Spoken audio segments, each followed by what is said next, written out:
കഴിഞ്ഞ ദിവസം ബാബു പോളിൻ്റെ ഒരു ഓർമ്മ താളുകളിൽ അദ്ദേഹം കുറിച്ചിട്ട വരികൾ, നമ്മളൊക്കെ വീട്ടുകളിൽ ഏറ്റവും നല്ല പ്ലേറ്റുകൾ എടുത്ത് അലമാരിയിൽ വയ്ക്കും. കാരണം എന്തിനാണെന്നറിയോ? വിരുന്നുകാർ വരുമ്പോൾ വിളമ്പാൻ.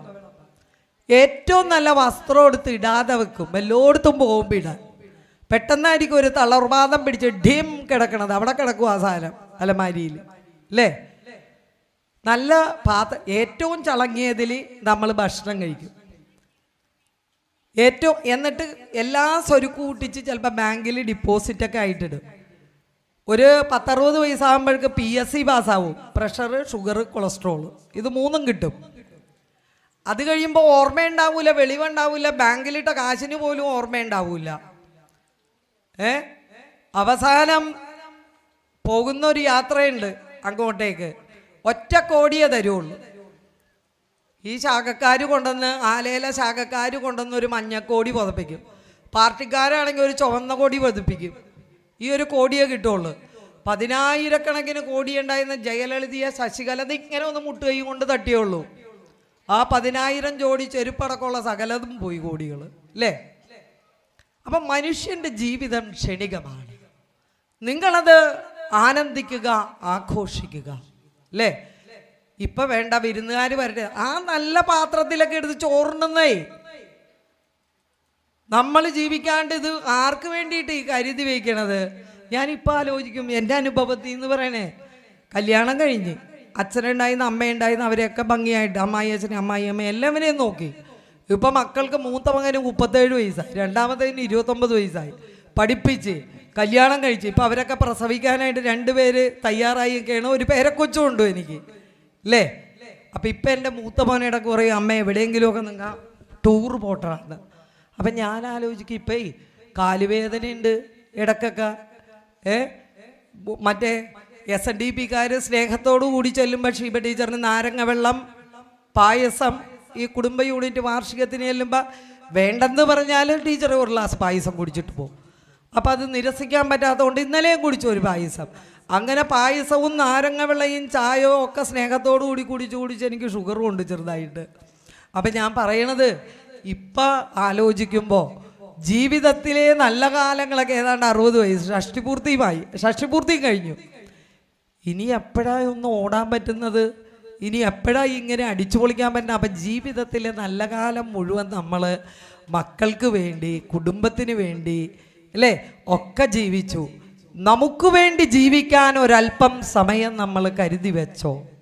ഭാര്യയും ഭർത്താവും കൂടി നമ്മുടെ നല്ല ആ യൗവനം, നമ്മളുടെ സമ്പത്തുള്ള ആരോഗ്യമുള്ള സമയമൊക്കെ അവിടെയൊക്കെയാ ശ്രീനാരായണ ഗുരുദേവൻ്റെ ഭവനധർമ്മം. നിങ്ങൾ ഇപ്പം വീടുകളൊക്കെ സെമിത്തേരി പോലെയാ, അല്ലേ?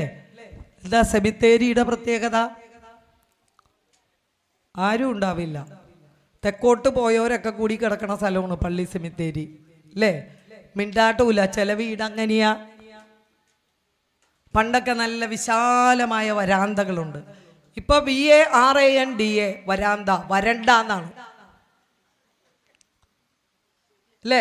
VARANDA വരാന്താന്നും വായിക്കാം, വരണ്ടാന്നും വായിക്കാം. കാരണം നമ്മൾ അതിലൊക്കെ കെട്ടിത്തിരിച്ച് എങ്ങനെയാണ് മറ്റേ ജാനകി ചേട്ടത്തി, ത്രേസ്യാമ്മ ചേട്ടത്തി, അല്ലേ, നഫീസുമ്മ എല്ലാവരും കൂടി ഇങ്ങനെ ലൈനായിട്ടിരുന്ന് പേൻ നോക്കും. ഇന്ന് തലയിൽ പേനുമില്ല, പേനും കപ്പൽ കയറി. അതിനെയൊക്കെ കൊല്ലാനുള്ള കെമിക്കലാണല്ലോ നമ്മൾ തലയിലടിക്കണത്. പണ്ടങ്ങനെയല്ല. ഉച്ചയ്ക്ക് ഒരു 2-2:30 ആകുമ്പോൾ എല്ലാ അയൽവക്കത്തുകാരും വരും. ആൻ്റണി ചേട്ടനും റപ്പായി ചേട്ടനും ഗോവിന്ദൻ ചേട്ടനും ഒക്കെ കൂടിയിരുന്ന് രാഷ്ട്രീയം ഒന്ന് അരച്ച് കലക്കും, അല്ലേ? പെണ്ണുങ്ങളൊക്കെ കൂടി പൊരുന്ന കോഴി ഒരു ഭാഗത്ത് കിടപ്പുണ്ടാവും. അത് ആ വരാന്തയിൽ എവിടെയെങ്കിലും ഇരുന്ന് മുട്ടയിടും. ചിലതുങ്ങൾ കോഴി കുഞ്ഞുങ്ങളെ കുത്തി വിരിയിക്കും. അങ്ങനെ ഒരു വലിയ പാരസ്പര്യം ഉണ്ടായിരുന്നു. അത് പ്രകൃതിയോടാണെങ്കിലും മനുഷ്യരോടാണെങ്കിലും ഉണ്ടായിരുന്നു ഈ ഒരു പാരസ്പര്യം. പക്ഷേ ഇന്നിപ്പോൾ സെമിത്തേരികൾ പോലെയാണ്. കഞ്ഞി വിളമ്പട്ടെ, കുറച്ച് കഴിയട്ടെ, മെസ്സേജാ, അല്ലേ? കഞ്ഞി വിളമ്പട്ടെ, കുറച്ച് കഴിയട്ടെ. കാരണം പൂപ്പരാരും മുകളിലിരിക്കേ ഈ സാധനത്തിൽ തോണ്ടിക്കൊണ്ടേ, ഭാര്യ അടിയിലിരുന്ന് തോണ്ടേ. അപ്പം മെസ്സേജ് അയച്ചു, കാര്യം ക്ലീനായി. മക്കളാണെങ്കിലോ അതിനേക്കാൾ ഗംഭീരമായിട്ട് തോണ്ടിക്കൊണ്ടിരിക്കുക. ഇങ്ങനെ ഒരു കാലഘട്ടത്തിലാണ് നമ്മൾ ജീവിച്ചു പോകുന്നത്. ആലയിലെ കാര്യം എനിക്കറിഞ്ഞുള്ള, പറവൂരിലെ കാര്യമോ ഞാൻ ഈ പറയണേ കേട്ടോ. അപ്പോൾ ഈ ഒരു സ്പീഡിലുള്ള ജീവിതം ഇങ്ങനെ നെട്ടോട്ടം പായുമ്പോൾ നമ്മളൊന്ന് ആലോചിച്ച് നോക്കുക അല്ലേ. ഒരു കൊച്ചു ജീവിതം അല്ലേ, ഒരു കുഞ്ഞു ജീവിതം. ആ ശ്രീനാരായണ ഭഗവാൻ പറയുന്നത് പോലെ അത് സെമിത്തേരിയാക്കരുത് അല്ലേ. ഹലോ, ഉറക്കം വരുന്നുണ്ടോ? ബോറടിക്കുന്നുണ്ടോ? ഇല്ല. എന്നാ നമ്മൾ അമ്മമാർക്ക് വേണ്ടി ഒരു കഥ പറഞ്ഞ് ഇവിടെ ഉള്ള ആണുങ്ങൾക്ക് കൊടുക്കാം നമുക്ക്. ഓക്കെ, നമ്മളൊക്കെ എങ്ങനെയാ അമ്മമാര്? മിക്കവാറും എല്ലാ അമ്മമാരും ഒരു 5 മണിക്ക് എഴുന്നേക്കും. 5 പോട്ടെ 5:30. ഇപ്പം മിക്സിയും വാഷിംഗ് മെഷീനും എല്ലാ സാധനങ്ങളും ഉള്ളതുകൊണ്ട് ഞങ്ങൾ 6 മണിക്ക് എണീക്കുള്ളൂ. അങ്ങനെ ഒരു തീരുമാനം എടുത്ത് എല്ലാം മെഷീൻ ചെയ്യണമുണ്ട്. പതിവ് പോലെ ആ അമ്മ 5:30 മണിക്ക് എഴുന്നേറ്റു, അടുക്കളയിലേക്ക് പോയി. അവിടെ അവരുടെ പതിവ് ശൈലിയാണ് അത്. അവർ പോയി ഓരോ ജോലികളായിട്ട് ഇങ്ങനെ ചെയ്തു.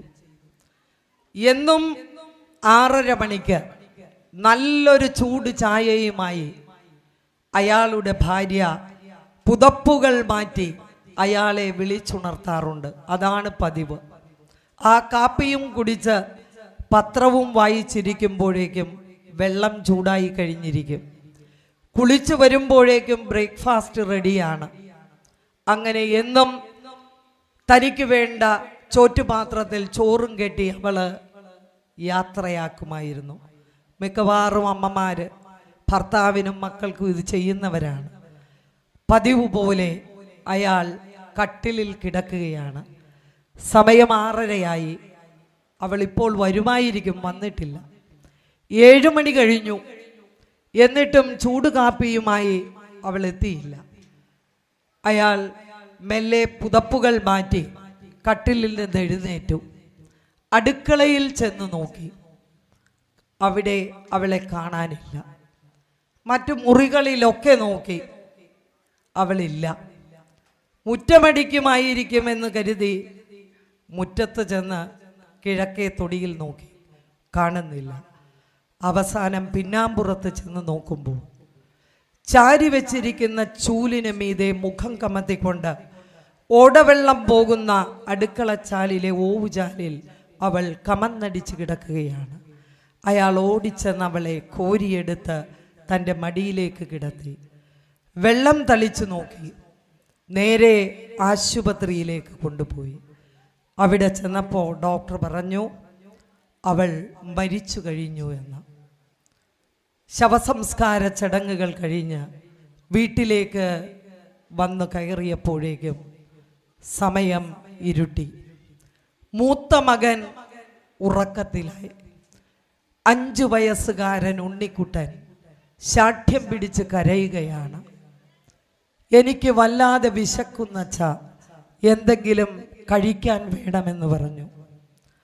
അയാൾ ആദ്യമായി അടുക്കളയിലേക്ക് കയറി. സ്ലാബുകളിൽ ഒരുപാട് പാത്രങ്ങൾ ഇങ്ങനെ മൂടി വെച്ചിട്ടുണ്ട്. അയാൾ ഓരോന്നും തുറന്നു നോക്കി. അതിൽ ചോറും കറികളും എല്ലാം ഉണ്ട്. ആദ്യമായി അയാൾ തൻ്റെ ഭാര്യ എന്നും ഇരിക്കാറുള്ള മലപ്പലകയിൽ, ആ മരത്തിൻ്റെ പലകയിലിരുന്നു.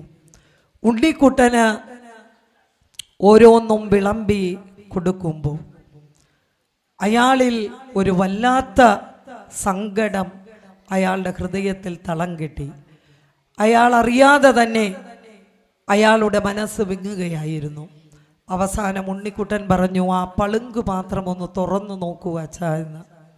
ആ പളുങ്കു പാത്രം തുറന്നു നോക്കുമ്പോൾ അതിൽ നെയ്പായസമാണ്. തൻ്റെ ഭർത്താവിനും മക്കൾക്കും ഏറെ ഇഷ്ടപ്പെട്ട നെയ്പായസമാണ്. ഉണ്ണിക്കുട്ടൻ ചോറ് മാറ്റി വെച്ചിട്ട് പറഞ്ഞു, എനിക്ക് നെയ്പായസം മതി അച്ഛാ എന്ന് പറഞ്ഞു. ആ നെയ്പായസം പകുത്തു കൊടുക്കുമ്പോൾ അയാളുടെ കണ്ണുനീർ ആ നെയ്പായസത്തിലേക്ക് ഊർന്നിറങ്ങി. ജീവിതത്തിൻ്റെ അവസാന ശ്വാസം തൻ്റെ പ്രാണന്റെ നെഞ്ചിൻ കൂട്ടിൽ നിന്ന് പടിയിറങ്ങുമ്പോഴും തൻ്റെ ഭർത്താവിനും മക്കൾക്കും വേണ്ടതെല്ലാം ഒരു കൂട്ടി വയ്ക്കാൻ ആ അമ്മ വെമ്പൽ കൊള്ളുകയായിരുന്നു. അയാൾ ആലോചിച്ചു, വർഷങ്ങൾക്ക് മുൻപ് നല്ല നീണ്ട ഇരുണ്ട ചുരുണ്ട മുടികളോടുകൂടി കവിതയുറങ്ങുന്ന കണ്ണുകളോടുകൂടി തൻ്റെ കൈ പിടിച്ചു വന്ന കൊലുന്നനെയുള്ള അവളുടെ അസുഖം ഞാൻ അറിഞ്ഞില്ല. അതറിയാതെ പോയി. അവൾ ഒരു യന്ത്രം കണക്കെ ഓരോ മുറിയിലും കയറി ഇറങ്ങുമ്പോൾ, ഞങ്ങൾക്ക് വേണ്ടി ഓരോന്നും ചെയ്തു വയ്ക്കുമ്പോൾ, അവസാനം താൻ മയങ്ങിക്കഴിയുമ്പോൾ തൻ്റെ കൂടെ വന്ന് കിടക്കുന്നവളുടെ വേദനയും നൊമ്പരവും അസുഖവും താൻ അറിയാതെ പോയല്ലോ എന്നാലോചിച്ചപ്പോൾ അയാളുടെ ചങ്കൊന്ന് പിടഞ്ഞു. ആ നെയ്പായസത്തിൻ്റെ പാത്രം മൂടി വെച്ചുകൊണ്ട് അയാൾ ഏറെ നേരം ആ മരപ്പലകയിലിരുന്ന് അങ്ങനെ കണ്ണീർ വാർത്തു. ഇത് നെയ്പായസം എന്നൊരു ചെറുകഥയാണ്. ഈ നെയ്പായസം എന്ന കഥ ഒരുപാട് വീട്ടമ്മമാരുടെ നേർക്കാഴ്ചയാണ്. ചിലപ്പോഴെങ്കിലും ഭാര്യയെ മനസ്സിലാക്കാത്ത, സഹോദരിയെ മനസ്സിലാക്കാത്ത, അമ്മയെ മനസ്സിലാക്കാത്ത ഒരുപാട് പേര് നമുക്ക് ചുറ്റുമുണ്ട്. അങ്ങനെ കൂട്ടിപ്പിടിക്കാനും കരുതാനും കൂടെ ചേർത്ത് നിർത്താനും ആളുണ്ടാകുമ്പോഴാണ് ശ്രീനാരായണ ഗുരുദേവന്റെ ഭവനധർമ്മം അന്വർത്ഥമാകുന്നത്. ആ ഭഗവാൻ പറഞ്ഞു തരാത്തതും ഒന്നുമില്ല എന്ന് നമ്മൾ ആലോചിക്കണം.